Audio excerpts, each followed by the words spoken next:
Good morning members, how are you all? Hope you are all well. अच्छा जी, आज की एनालिसिस मैं शेयर कर देता हूँ गोल्ड और जीबीपी जेपीवाई। अच्छा, टाइम जो है वो आज लेट हो गया है थोड़ा सा, लेकिन ये है कि ना कोई सेटअप बना इस वक्त तक और अभी तक ना कोई ब्रेकआउट हुआ है, कुछ भी नहीं, क्योंकि मार्केट जो है इस वक्त ट्रेंड में चल रही है।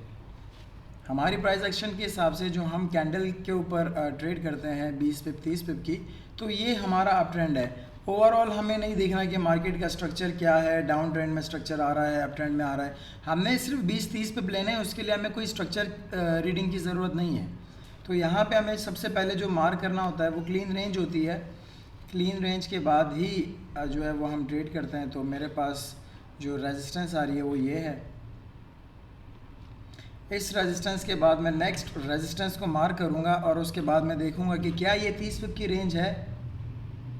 ये मेरे पास तकरीबन 45 पिप्स आ रहे हैं, तो ये जो है वो रेंज ट्रेडेबल रेंज है, यहाँ पे मैं ट्रेड कर सकता हूँ। तो ये मेरी वैलिड रेजिस्टेंस है।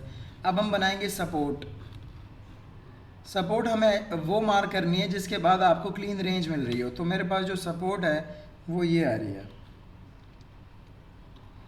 इस सपोर्ट के बाद यहाँ तक मेरे पास क्लीन रेंज है, तो मैं इसको भी मार्क करूँगा और उसके बाद मेजर करूँगा कि क्या ये 30 पिप की रेंज है।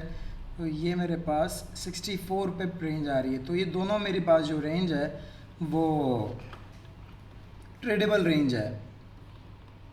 मैं सिंपली वेट करूँगा। देखें, पेशेंस और अपने सेटअप का वेट, ये आपका सक्सेस रेट बढ़ाती है। 100% बता रहा हूँ कि जो लोग लॉस करते हैं वो इस वजह से करते हैं कि यार यहाँ से मार्केट ऊपर जा रही है, मुझे लग रहा है कि यार मार्केट और ऊपर जाएगी, यहाँ से लॉन्ग कर दो। कोई तुक ही नहीं है, कुछ नहीं, कोई एनालिसिस नहीं, तो उस हिसाब से लोग लॉस करते हैं। अच्छा, M15 के ऊपर मैं अगर आऊँ तो M15 के ऊपर मैं ये सपोर्ट को थोड़ा सा नीचे करूँगा यहाँ पे। तो ये मेरा A+ सेटअप होगा। अगर जब भी मुझे इसके नीचे क्लोज मिलेगी तो ये मेरा बहुत अच्छा और A+ सेटअप होगा, क्योंकि मैंने बहुत सारी चीज़ें जो हैं वो सेव करके मार्क की है। तो अब यहाँ पे आप लिखोगे नो ट्रेड रेंज इसके बीच में।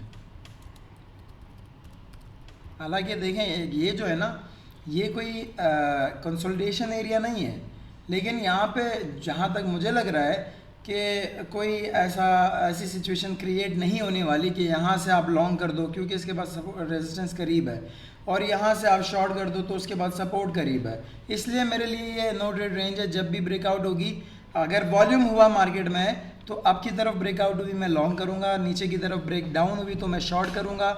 लेकिन बहुत अच्छी बात तब होगी कि अगर ये मुझे 3:30-4 बजे के बाद मिले ब्रेकआउट, क्योंकि ऑलरेडी 1 बज चुका है और वॉल्यूम नज़र नहीं आ रहा।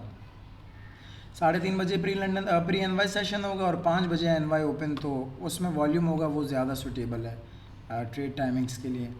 तो ये हमारी जो है गोल्ड की एनालिसिस है। अब यहाँ पे सिर्फ आपने मार्क कर लिया सिंपल, ये लॉन्ग, यहाँ से शॉर्ट। अब आप पीछे टेक मार के बैठ जाओ, सुकून से बैठ जाओ। आप कुछ भी नहीं करना, सिर्फ वेट करना है, सिंपल। और अगर वेट नहीं होता आपसे तो फिर आप पैसे नहीं बना सकते। जीबीपी जेपीवाई जो है वो इस वक्त बहुत बेहतरीन बुलिश कैंडल बना के ऊपर गई है। अब ये कैंडल क्लोज होने में 10 मिनट है। मुझे चाहिए कि कैंडल जो है ये वाली भी रेड क्लोज हो, उसके बाद एक और रेड कैंडल क्लोज हो, और उसके बाद यहाँ पे मुझे सपोर्ट बना के दे दे, सिंपल।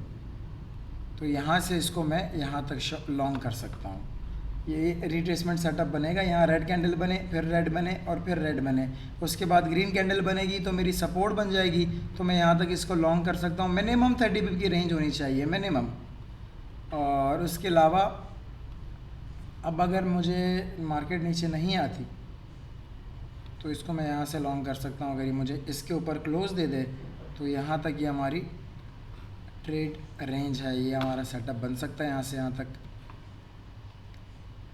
50 पिप रेंज है, इजी ट्रेड बन सकती है। अगर ये 10 मिनट में ये वाली कैंडल हमें यहाँ क्लोज दे दे तो ये एक तरह से ये सेफ साइड हो जाएगी 100%। अब ये कैंडल अगर यहाँ इस तरह से क्लोज हो जाती है,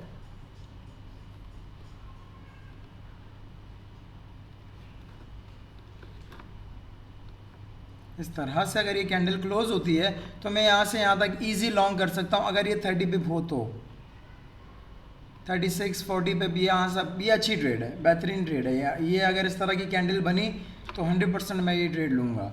क्योंकि मार्केट ऑलरेडी अप ट्रेंड में है। यहाँ रेजिस्टेंस बनाई मार्केट ने, मार्केट अब सपोर्ट बना चुकी है। सपोर्ट के बाद इस रेजिस्टेंस के ऊपर मुझे क्लोज चाहिए M15 या M30 की, क्योंकि ये जो रेजिस्टेंस है मैंने M15 पे मार्क की है।